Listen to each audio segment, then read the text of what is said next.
Components of Spreadsheet. Cell range. It refers to a group of cells that are adjacent to each other and forms a rectangular shape.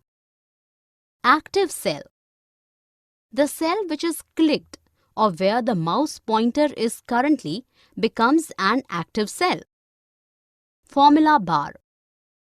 This is the area where we can edit the contents of the cell or we write formulas. This is next to the name box. Cell pointer. It is the thick green boundary that surrounds the active cell. Name box. It is the place which shows the address of the cell. Navigating in a worksheet. There are many ways to navigate in a worksheet. We can move around through scroll bar, arrow keys and mouse.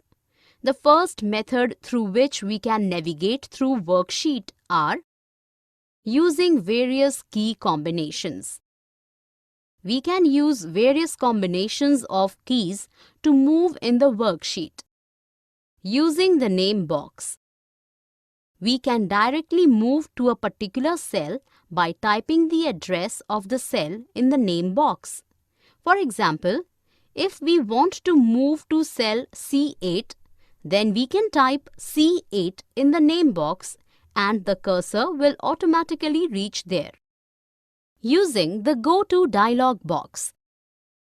Another method of navigating in a worksheet is by using the Go To dialog box.